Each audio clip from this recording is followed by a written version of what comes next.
घर के करीब ही वाक़ कब्रिस्तान पहुँचे। यहाँ पर अल्लामा इकबाल के वालिद और वालिदा दफन हैं। लाहौर से सियालकोट आते थे तो सुबह उठकर सबसे पहला काम वो इन कब्रों पर आकर फातिहा ख़वानी करते थे। आसमां तेरी लहद पे शबनम अफशानी करे, सब्ज़ाए नुरुस्ता इस घर की निगहबानी करे।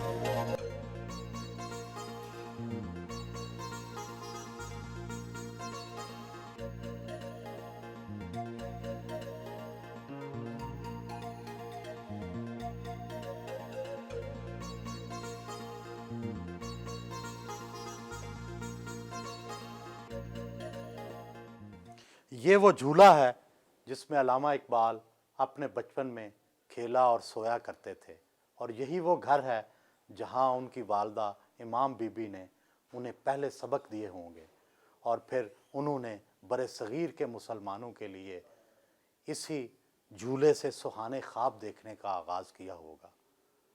सवाल ये पैदा होता है कि आज की माँओं ने इकबाल जन्म देना क्यों बंद कर दिए, और उनकी तरबियत में आखिर वो क्या कमी है कि नए इकबाल पैदा नहीं हो रहे।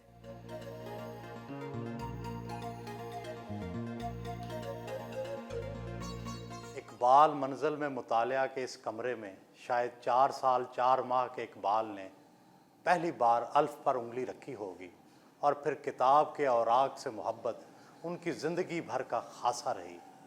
अल्लामा इकबाल के सवाने निगार उनकी एक हम जमात का ये कौल नकल करते हैं, इकबाल बड़ा शरीर था, तरह तरह की शरारतें करता, खुद हंसता, हमें हंसाता, पढ़ने लिखने में बला का तेज़, मालूम होता था उसे पहले ही से सब कुछ याद है।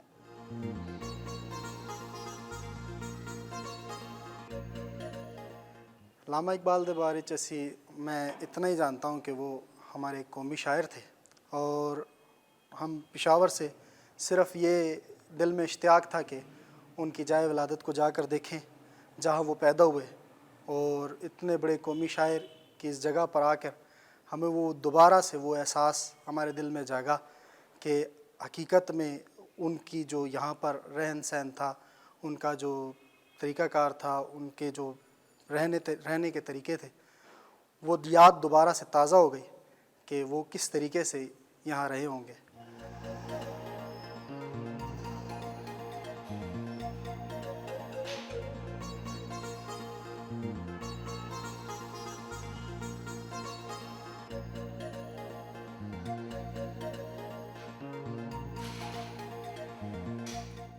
सियालकोट के इसी घर में मुसलमानों की हालत ज़ार के हवाले से उन्होंने सोचना शुरू किया, और फिर एक वाज़े राह अमल तक पहुँच गए। उठ के अब बज़्मे जहाँ का और ही अंदाज़ है, मशरिक़ व मग़रिब में तेरे दौर का आगाज़ है।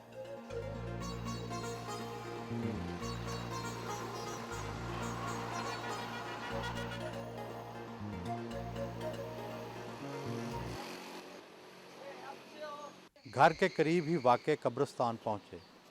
यहाँ पर अल्लामा इकबाल के वालिद और वालिदा दफन हैं।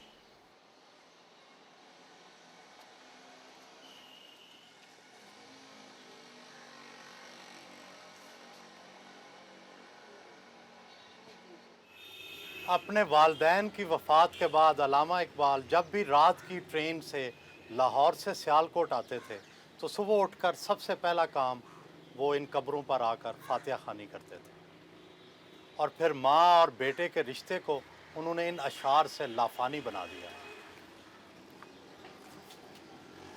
किसको अब होगा वतन में आह मेरा इंतज़ार, कौन मेरा ख़त न आने से रहेगा बेकरार। खाके मरकत पे तेरी लेके ये फरियाद आऊँगा, अब दुआए नीम शब में किसको मैं याद आऊँगा।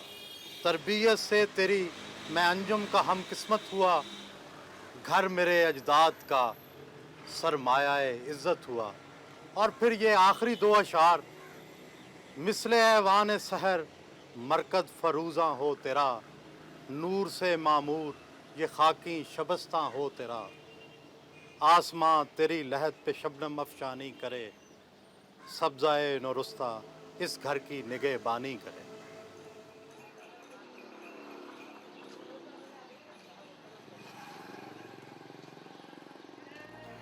स्कॉच मिशन स्कूल पहुंचे। अब इस स्कूल का नाम बदलकर गवर्नमेंट क्रिश्चियन हाई स्कूल रख दिया गया है। स्कॉच मिशन स्कूल की पहली जमात में इकबाल अव्वल आए। इसी स्कूल में सैयद मीर हसन भी पढ़ाते थे।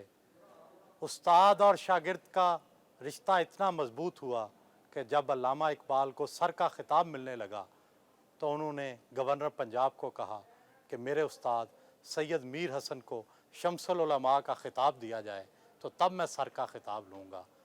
ये उस्ताद और शागिर्द के एक अनमिट रिश्ते की कहानी भी है।